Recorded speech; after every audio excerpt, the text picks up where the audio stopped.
Bonjour à tous, on se retrouve aujourd'hui pour un petit bilan lecture et aujourd'hui j'ai 13 tomes à vous présenter. On va commencer avec Blue Box, tome 9 de chez Delcourt Tonkam. Pour ceux qui ont vu l'animé, je pense que ça clôture la saison actuelle sur Netflix. Donc comme moi j'ai vu l'animé récemment, en fait, du coup j'ai rien découvert de plus. À part que l'animé est fidèle au manga tout simplement. Donc un petit peu déçu, mais c'est de ma faute parce que j'ai regardé l'animé au complet. Mais j'avais complètement zappé que l'animé allait plus loin que le manga, donc voilà. Mais sinon, tome plutôt bon, hein, donc quand même un bon 15 sur 20. Moi j'adore Blue Box, donc n'hésitez pas si vous n'avez pas encore commencé, tout simplement. Après, nous avons le tome 28 de Aoashi de chez Mangetsu de Yugo Kobayashi et Blue Box était de Kuji Miura. Donc, tome que j'avais déjà lu sur internet, du coup, comme je vous expliquais lors d'une dernière vidéo. Mais tome plutôt très bon. Donc,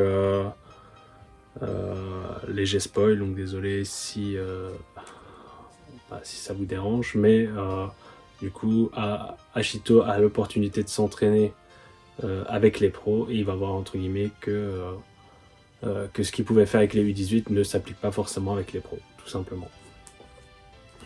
Donc ça, c'est un gros résumé, hein, mais il y a d'autres choses, mais j'ai pas trop envie d'en dire non plus, quoi. Après, nous avons le tome 34 de Naruto Hokage. Donc là, on arrive presque à la fin. Donc ça se terminera en 36 tomes, donc plus que 2 volumes. Forcément, on connaît Naruto, donc tome plutôt toujours bon. Donc je vois pas ce que je peux dire d'autre, à part que l'auteur c'est Masashi Kishimoto. Donc voilà. Après, nous avons le tome 2 de Love Agency de chez Pika Edition, de Aka Akasaka et de 5mm Nishizawa. Donc, tome plutôt sympa. L'histoire évolue petit à petit. On apprend pas mal de choses sur les deux, comment on appelle ça, nos deux agents, tout simplement. Donc, elle et son compère masculin, tout simplement. Après, nous avons le tome 23 de Mission Yozakura Family, donc de Itsuji Kandaira. Tome plutôt très bon. Moi, j'ai bien aimé. On apprend pas mal de choses. On apprend que les Yozakura ont un nouveau pouvoir, en tout cas Taiyo.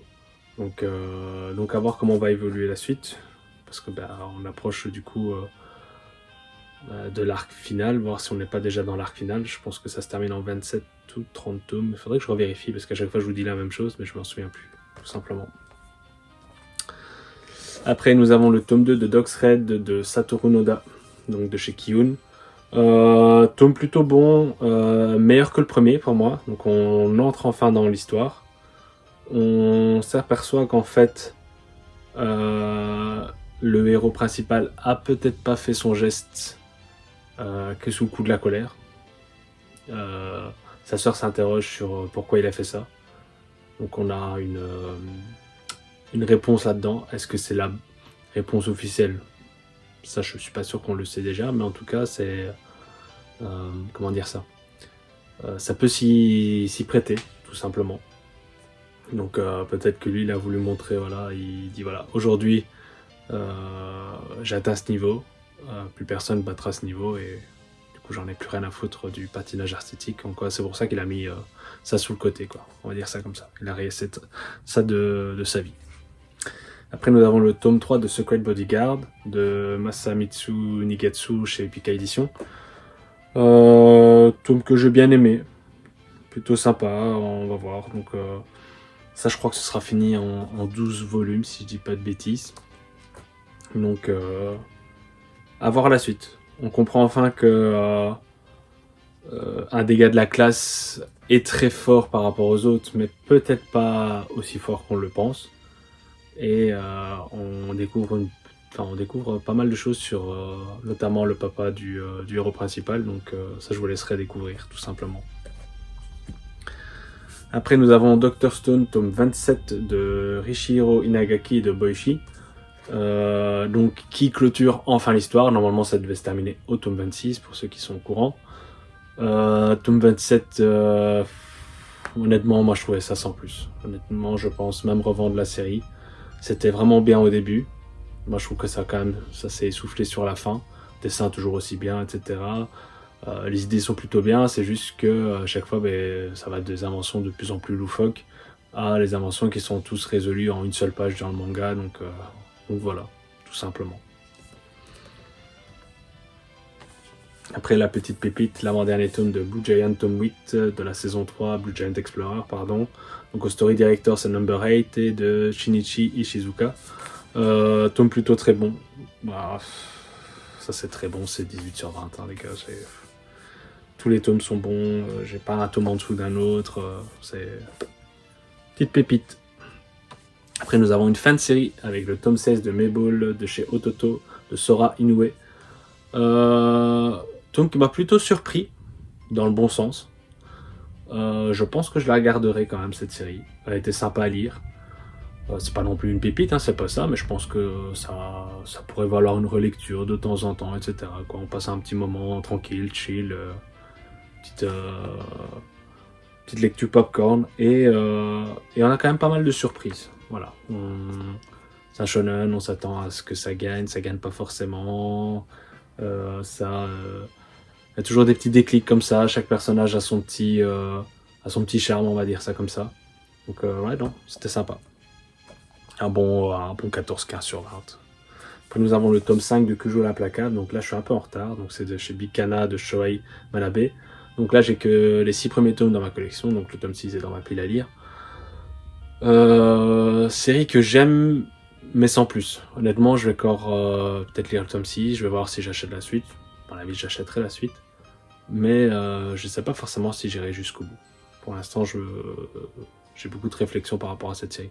C'est bien, mais je sais pas, c'est pas que j'avais forcément envie de lire le tome suivant rapidement, etc. Enfin, voilà.